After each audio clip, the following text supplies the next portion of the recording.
Hi guys, ayan oh. Yung saging natin may tibaglon. Maupay nga aga, mga sangkay. Good morning at magandang umaga sa lahat. So ayan, nandito na naman tayo sa ating studio at tayo ay magkakape for today's video dahil umaga pa nga.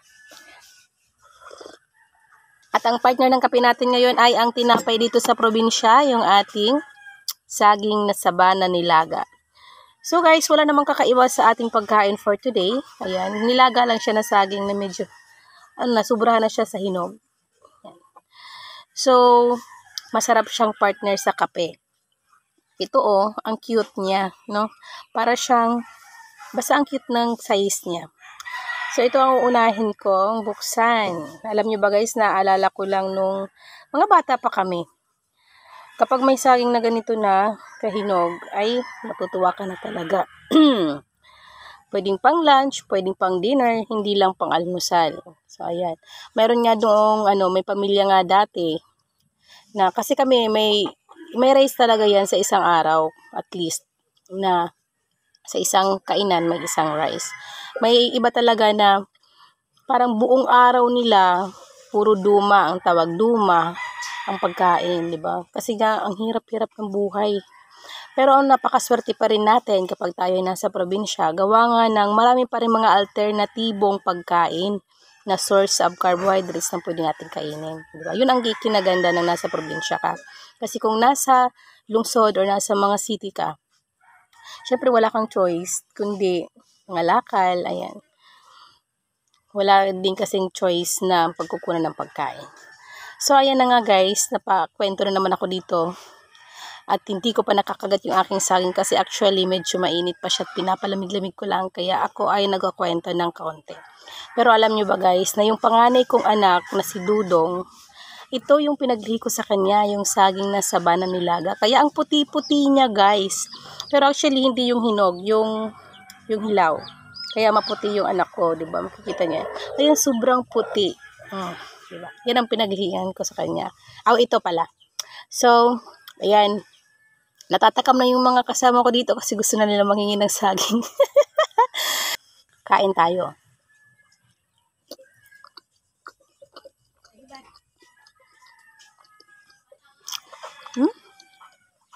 Masarap talaga ang saging dito pag fresh.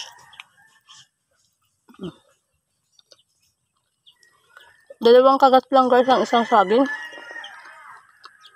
Diba? Mas gusto ko to kasi maliliit kaysa dun sa okay ba sila ng size?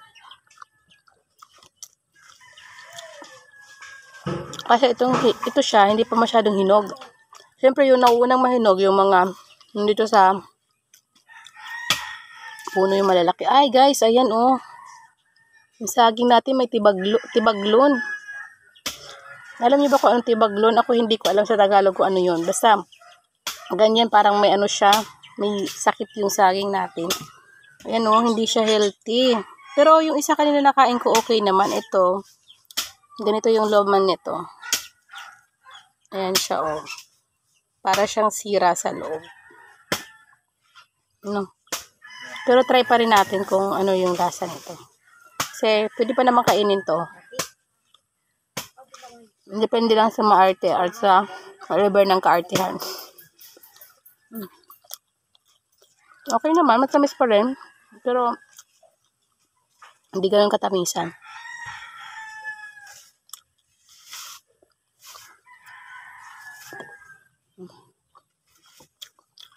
Next tayo. Dito tayo sa isa. Ayan.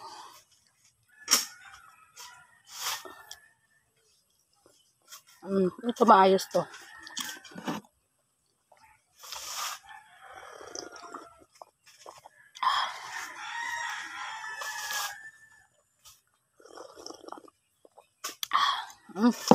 Tulo pawis.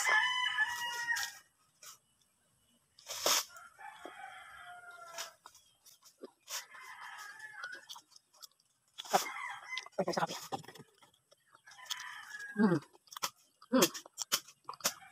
Guys, ito lang masabi. May pautok kasi pa tayo sa likod, oh.